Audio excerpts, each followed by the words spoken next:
Okay, what's good, everyone? So, yeah, this is by far my most stressful war because we are facing TCM, which is probably the biggest whale alliance in the world right now. They have every single champion in the roster, and it's probably not surprising if someone has a rank 5 salmon. That being said, they do indeed have the toughest defense out there in the war game right now. My team for this war is going to be Nimrod, Gallon, and Sorceress. First up, we have this Icarus on whatever node he is on. It's the one with shit. Okay, aggression, prowess, and critical buildup, whatever. It's pretty much a nothing node. Very simple fight here with Sorceress. Just build up the energize, fate seal them, gain more power back, and throw more specials. Yeah, that's essentially how you play Sorceress. Spam specials in the right phase, in your desired phase you want. I think I've said this enough in all my war videos, and we'll probably say it later. And yeah, here I'm just throwing my specials in whatever phase I want, and ending my final mediums with or same combo enders because you get a guaranteed crit. That's just yay more damage for you. And yeah, it's very straightforward fight. I fought so many Icaruses, and I'm doing another war video right after this, and I fight another Icarus, so it's just more stuff for you to skip.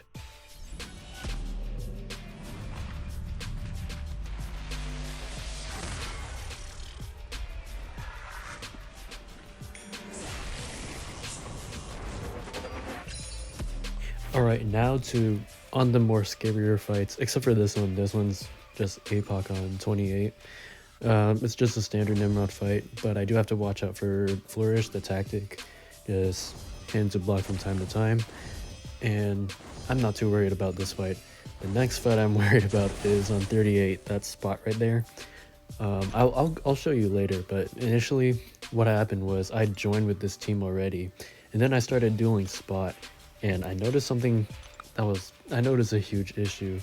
So whenever spot would throw a special in Blitz protocol, he would get his power drain, and in order to like maintain or to manage spots to prevent him from going untouchable, you have to punish the specials. But when he's getting power drain, he's not throwing any specials that you can punish. So that was like my hugest stress over this, and so I basically had to learn how to like force untouchable. I would have to beta heavy and then try to catch him during his recovery after his second hit. But yeah, okay, so for this APOC, it's just an SB2 and the fight is pretty much over. He's still alive, but he throws a random heavy and I finish him off with a 9k medium. I'm doing a lot of damage because I have a 30% boost and I put on suicides. So yeah, doing a lot. It's like an additional 90%. It's almost 100% because I have a 15% attack boost, I think. Or is it 10? I forgot. But yeah, here's the fights. He has hard knock life, so I actually ignored that node. I just went ahead and went for parries just to build up my charges. And the idea of here was to just make him throw these specials during the blue phase. If he's an orange, he's gonna start draining. I'm gonna start draining his power, and I wouldn't be able to punish him. So I threw an SB2 right in the orange phase, and right here you can see he's not getting power. He's getting power drain, but luckily he never goes untouchable. Spoiler alert. So I just went for another parry again, switched back into the orange phase without even getting to 10 charges, and the fight is over. So the biggest stress of this war is already over, which was such a relief because I spent a lot of time prepping just to take that fight down, and he never went untouchable, which honestly I think I got really lucky. So it's like a 10% chance each time he gets hit he'll trigger a spot, and the most he got was like 2. If he ever triggers 5, he'll immediately go untouchable and all hell will break loose. That fight went extremely well, and now we're on to this fight. I took off suicides, of course. I really thought I would forget, and that's this big time. And you don't really want suicides with Sorcerer, because you do want to spam a lot of specials, and that's not really very recoil friendly. But okay, so I start off the fight with a power start 1, so I can immediately get off a Fate Seal neutralize on her, and just work my way from there. She has the ebb and flow intercept. It's just intercept her, that's it. Yeah, really not much else to say for this fight, except I'm having fun dashing in and out of that SP1. It's kind of fun to do. And also, it puts me at a better place to punish her, so there's a solid reason why I'm doing that. And I can just block the final hit with the regen up, take pretty much 0 damage, because I'm just regenning all that health back, or perfect blocking it. And yeah, that's pretty much all for this fight. I still want to talk a bit more about that spot fight. So I spent a considerable amount of time dueling my own rank 3 spot with my 3-star Nimrod, and it was getting really ugly. I was like triggering untouchable, and he would just kill me from that. So honestly, I put myself in a much more difficult situation than that fight itself. Honestly, it was kind of like putting myself in an EOP situation, but yeah, I over prepared for that fight, and it absolutely paid off. And yeah, I had to practice a lot on Dex. I was told to partially Dex that SP1 to like consume some of those prowesses. So yeah, it took me a while to practice. Right up next here, next up right here is the Safeguard Cable. He is tactic, and if he gains, wait, is he tactic? I think he is, yes. So whenever, this is Vigorous Assault, so whenever he has a regen, he's going to go on Block Bowl, which is the main concern for this fight. So, and right here, I wasn't really happy with the rotation I was using, but it's alright. The idea is just try your best to prevent him from gaining a regen. If he does, just throw a special to Fate Seal him now, and then just kill him with your Harvest, because that's going to be your main source of damage with Safeguard on this node. And you do have to play around the Flourish buffs. I threw SP1 right there, and nullifies all that, and that's 83k. That's pretty good still. And I could probably just kill him with 3 harvests here. Yeah, I could build up more of these charges, but it's not necessary. You can, but it might look better. You don't have to do as much. But here we go. I triggered Harvest again, and it doesn't kill him. Does 64k this time. He throws an SP1, gains more annoying Flourish buffs. Hit his block, gets rid of it. Repeat. He gains a power gain buff there, and honestly, this is my luckiest war yet, because in the spot fight he never triggered, he never triggered Untouchable, and for this cable he never triggered the regen. So I'll happily take this. And yeah, he's just about dead. I don't even throw a special here. He just not being cooperative, but I don't really care. He throws his SP1, but gets interrupted by death. So yeah, that's my most stressful war this season.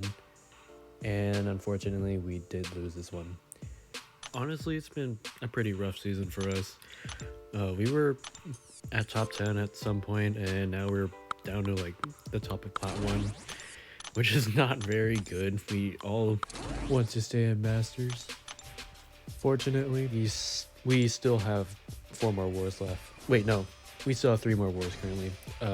Next war will be War 10, but I have War 9 right here, and it's against PBT. My team is going to be Wags, Ant-Man, and Sorceress, who's been like my biggest MVP this season. Nimrod's probably another MVP. Is those two, and then Wags. Those are probably like my big 3 right now. Anyways, we go on right here, and it's a rank 3 annihilus on node 2. I'm gonna edit a little bit and skip ahead. Okay, and then I put on power backs just to gain more power. And for this node, he has Force of Will, which I forgot, so I immediately threw that special, thinking I would neutralize and Fate Seal him, which I realized in the fight, and he's immune to, well, he's not exactly immune to Fate Seal. It basically just gets rid of his annihilus face buff right there. So whenever I throw a special, he's not getting Fate Seal. I didn't realize about the Fate Seal part until doing this recording. My plan here is just to throw that special with the regen up, block all his specials, and right there, I accidentally, instinctively dex there, took it straight to the face, and luckily it doesn't hit that hard. I throw my SP3 here.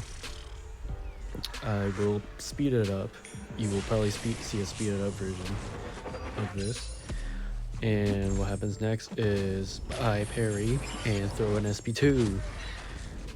Yeah, I blocked this special this time. And he triggers unstoppable, but that's just feeding my MD. And with the power gain, or the power backs, I'm gaining specials rapidly, and all I have to do is just spam specials. And when I got hit, I was like, oh shoot, I have to use potions, don't I? But I didn't have to because the regen came in so clutch, and I'm just sitting at 100% health, which is really cool. And yeah, this is basically all the Sorcerer fights: throw specials and watch them die. And yeah, that's the end of this fight. Very easy. Barely an inconvenience. Okay, next up we have this Nick on... I forgot the number, but he has heavy counter, what's it called? It's the one where you can't heavy counter it because he goes unstoppable. I don't know the name of the node. It'll show up here. Oh, heavy hitter. There you go. And he also has ebb and flow knockdown, so... Does he have right back at it? Because if so, then that's not really an issue. No, he doesn't. Yeah, but anyways, Wag still works here. This is actually a common placement down in like flat 4, so I was fairly used to this, except for the flourish. That's something that I needed to watch out for. And there I shoot him to an SP2, which is nice because I don't like dealing with his SP1s, and neither should you, unless you're a masochist. Right here, I should have thrown an SP3 because what I was thinking here was I had intended to use power backs, but then last minute I decided not to because I had Mystic one up and I wanted to put it to good use. I still had another Sorcerer fight after this with some Icarus on 28. And yeah, basically it's just basically for this fight, just watch out for Flourish, manage those, and keep knocking him down for ebb and flow knockdown. Honestly, it gets kind of sketchy here, and honestly I didn't play this very well. I don't get hit or anything, it's just I used kind of a bad rotation here. What I should have done was throw more SP3s, or what I should have done is try to get an SP3 here. Does it even push me to an SP3? I should have parried here, okay, but I went for a medium for some reason. And what actually, you know what? No, that's a good idea because I would waste my SP3 if I did that. Forget everything I just said. So now I'm just waiting for the LMD to tick down a little bit, but I'm getting impatient and I throw my SP3. It knocks him down too. I will probably speed this up. You've seen this SP3 enough. Doesn't shoot me enough. Oh, because I was gonna say it doesn't shoot me enough power, but I didn't even have a power back. That's alright. I went for a cheeky little light intercept right there, and he goes unblockable, and I get kind of scared here. I was like, oh shoot, I don't want him to throw his SP1, but he does, and his unblockable's gone, so that's no biggie. And yeah, it's a fairly understandable placement because you can't properly counter his heavy, or heavy counter his heavy, due to heavy hitter. So now I'm like, oh shoot, how do I knock down that protection? Maybe I'll just throw an SP1, and it kills him, which is really nice. A nice 46k crit with protection up, so that's pretty cool. And next up we have this 28 Icarus. It's a Sorceress fight. I still have my Mystic boost up. I throw it on a PS1 so I can immediately Fate Seal him. But what I forgot here was there's return policy. So what happens is every buff that gets nullified, he gets like, I think 20% of bar power. You'll see I messed up a little bit there. But when I say messed up, it's just I forgot about the node. And then it could have gotten ugly, but it didn't. So his Icarus is actually like fodder fight, very easy sorcerer food. Again, as I said earlier, all sorceress fights, you just throw specials until they die. And here, I'm purposely triggering his energize, and right there, I nullified too many buffs, and he got an SP2. I was like, oh shoot, is he gonna go unblockable because of the prowess thing? But he doesn't, and I had the regen up, so I basically healed everything he did to me, and reset to 0. And yeah, now I'm just waiting for his special one. He's kind of being annoying here, but he throws a random ass heavy, and I'm still waiting for his special one. Finally throws it, launch a medium, 7k medium, and SP3 with the Fury curse up, and it's more than enough to kill him. I could have thrown that SP3 earlier, but just in case it didn't and pushed into an SP2, I didn't really want to deal with that. So yeah, and I finished this fight with full health, not needing to heal. And yeah, and next up is a pretty fun fight. I was like thinking, who do I want to use here? And I was asking my alliance, like, I think I want to use a buff immune because I don't want to deal with MD with Doom. And I was like, can I use Ant-Man? And they're like, yeah, you can. So I brought Ant-Man, and basically I was learning how to use him earlier, but he's fairly easy. So essentially for this fight, throw SP1s, and once you build about 12 fatigues, you can convert them all into poisons with SP2s. In order to keep up your fatigues and poisons, you have to either punish the opponent's heavy, like so, or you intercept them. And you can keep refreshing these debuffs. And yeah, he has what's it called, Hard Knock Life, so I think that's the one where you parry and you get a disorient, but there's no need for me to perform a well-timed block here. And so that's my second SP1. He has 8 fatigues. And I prefer to use Ant-Man over S99 and Titanium, mainly because he's buff and shock immune, so in case I ever get hit by a medium, he can't heavy counter or heavy cancel me to death, which I don't think he would, because Ant-Man's kind of a tanky boy with that glancing debuff. So yeah, he's got 13 fatigues, and I didn't know this at first, but his poisons are capped at 12. So when I converted the poisons, I was like, why didn't I get like 13 poisons? But yeah, that's what happens when you don't read. So essentially, Ant-Man's actually kind of easy. It's just intercept and heavy counter, keep up your debuff, convert those fatigues into poisons, and the fight is pretty much over. Doom's name is written in the death note, and it's a matter of time before he falls over. And yeah, that's the end of this war. And good news, we win this war. Finally a win. It was 4 deaths to 8. Seems like we're averaging like 4 deaths a war, which it's pretty bad in some cases against, like, you know, the best alliances out there we face, like New Nation and For Loki.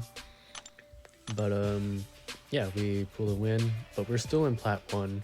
We're back to second place, and For Loki is first place in Plat 1 right now, so there's a chance we might fight them again, and I hope things won't be as ugly as the last For Loki war. But yeah, that's gonna do it for this video. I hope you enjoyed it, and I'll see you in the next one. Take care, have a great rest of your day, and goodbye.